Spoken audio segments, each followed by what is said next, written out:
ভীষণ আনন্দিত, তার কারণ লাস্ট ভিডিওতে আমি তোমাদের বলেছিলাম যে রত্নাঙ্ক আমাকে একটা খুব ভালো সারপ্রাইজ দিয়েছে। তো সারপ্রাইজটা আজকে আমি রিভিল করব। আমার মনে হয় তোমরা অলরেডি বুঝে গেছো থাম্বনেল থেকে যে সারপ্রাইজটা কি হতে পারে, কিন্তু প্রচুর সারপ্রাইজ আরও আসতে চলেছে আমার চ্যানেলে। তার সঙ্গে সঙ্গে নানা রকমের ইনফরমেশান তোমরা পাবে আমার চ্যানেল থেকে। তো যারা এখনও অবধি আমার চ্যানেলটা সাবস্ক্রাইব করোনি বলবো প্লিজ সাবস্ক্রাইব করে নাও, তার কারণ প্রচুর সুন্দর সুন্দর ভিডিও আসতে চলেছে, তার সঙ্গে নানা রকমের ইনফরমেশানও তোমরা অবশ্যই পাবে। তো বেশি কথা এখন আর বলবো না, কারণ ফ্লাইটের লেট হয়ে যাবে। তো চলো আগে রেডি হয়ে আবার তোমাদের কাছে আসি। ফুল রেডি হয়ে গেছি, এখন বেরোচ্ছি। রত্নাঙ্ক আবার ফ্ল্যাটে গেছে, তার কারণ ও একটা জিনিস ভুলে গেছে, তো এক্ষুনি চলে আসবে। চলো বেরিয়ে আবার তোমাদের কাছে আসছি। মা বাবা আর বড়মামা এসে গাড়ি অবধি ছাড়তে। আমি জানতাম বড়মামা আসবে, তার কারণ মা বাবার সঙ্গে আজ যাকে এক্সপেক্ট করা যায় যে আসবে ছাড়তে, সে হলো বড়মামা। কিসে বেরিয়ে পড়েছি, গাড়িতে উঠে গেছি। এই যে সানগ্লাস পরে নিয়েছি, আজকের দরকার ছিল না সানগ্লাসের, তো হানিমুন বলে কথা। যাই হোক, ওয়েদারটা খুব ভালো আছে। ওই রত্নাঙ্কর এত তাপ না মাথায়, ওই কারণে এরকম একটা ওয়েদার দিয়েছে যাতে মাথাটা ঠান্ডা থাকে। চলো আবার এয়ারপোর্টে গিয়ে দেখা করছি। চলে এসেছি এয়ারপোর্টে, তবে রাস্তায় ভীষণ জ্যাম ছিল। হাতে অনেকটাই টাইম নিয়ে বেরিয়েছি, জানি ভেতরে চেকিং আছে, সময় লাগবে। এয়ারপোর্টে এসে গেছি, চলো ঢুকি ভেতরে। ফার্স্ট টাইম আমার এয়ারপোর্টে, মানে প্লেনে যাব ফার্স্ট টাইম। তো চলো নিউ এক্সপিরিয়েন্স শেয়ার করব অবশ্যই তোমাদের সঙ্গে। চলো আগে ঢুকি, এখন অনেক কাজ, অনেক কাজ, তাই তো।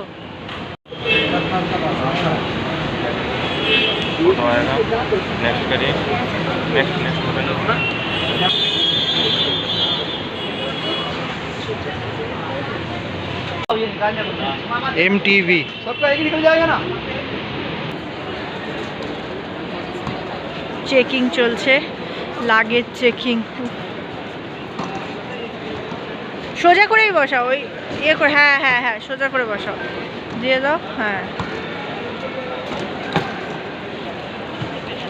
চেকিং সব কমপ্লিট, আর হাতেও অনেকটা সময় রয়ে গেছে। তাই জন্য রত্নাঙ্কও বললো চলো কিছু খেয়ে নিই, কারণ ফ্লাইটে 3 ঘন্টা লেগে যাবে, আর নেমেই কিছু পাবো কি পাবো না, তাই জন্য তো ডিসাইড করলাম কিছু খেয়ে নিই। তা অন্য কোনো দিকে আর না তাকিয়ে আমার one and only favourite momo, মানে ওয়াও মোমোর কাছে চলে এলাম খেতে। আর নিয়ে নিয়েছিলাম বার্গার, মোমো, কোল্ড ড্রিঙ্কসের একটা কম্বো। খাওয়া দাওয়া কমপ্লিট করে এবার যাচ্ছি ফ্লাইটে উঠতে, মানে ড্রিম সাকসেস হতে চলেছে। চলো।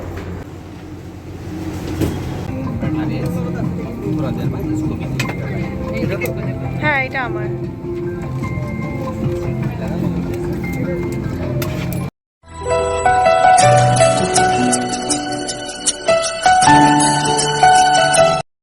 চলে এসেছি প্রায়, বুঝতেই পারছো পাহাড় দেখা যাচ্ছে, বরফে ঢাকা পাহাড়।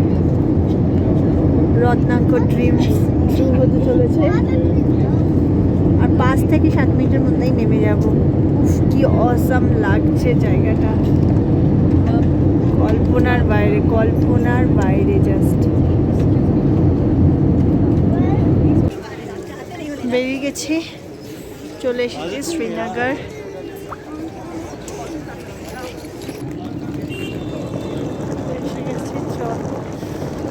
এখন 6টা বাজে, নেমেছি, চলো যাওয়া যাক।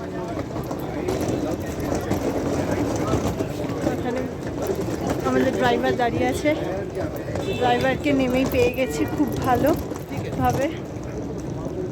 তো চলো, রত্নাঙ্ক আমারটা নিয়েছে আর ড্রাইভারটা নিয়েছে আরেকটা। চলো, এটা পার্কিং এরিয়া। গাড়িতে উঠে আবার তোমাদের সামনে আসছি। খুব ভালো সার্ভিস দিয়েছে, সবার আগে বলবো এই কথাটা ট্রাভেল কানেকশনকে, যে একদম নেমেই গাড়ি পেয়ে গেছি, কোনো অসুবিধা হয়নি। বাকি দিনগুলো কাটিনি, তারপর নিশ্চয়ই ভালো করেই ফিডব্যাক দেবো। তো এখন আপাতত যাচ্ছি হোটেলে। প্রথমে আগে খাবো, ভীষণ খিদে পেয়েছে। হ্যাঁ, ভীষণ খিদে পেয়েছে, সেই ফ্লাইটে ওঠার আগে খেয়েছি, মিনিটে খিদে পায় আমার। যাই হোক, তো খেয়ে তারপরে সিম নেব, তারপরে ঢুকবো হোটেলে। তো চলো যাই। এই হচ্ছে আমাদের হোটেল সিলভার ইন। হোটেলটা খুব সুন্দর দেখতে, আমার খুব পছন্দ হয়েছে। কিন্তু হোটেলে ঢুকতে ঢুকতে অনেকটা রাত হয়ে গেল, তার কারণ ফ্লাইট থেকে নেমে খুব ইম্পর্টেন্ট কাজ ছিল, সেটা হচ্ছে সিম নিতে হলো, কারণ বাড়িতে সবাই খুব টেনশন করছিল। তারপরে খেলাম, খেয়ে দিয়ে ঢুকতে ঢুকতে রাত হয়ে গেল। কাল সকালবেলায় তোমাদের ভালো করে দেখাবো হোটেলটা।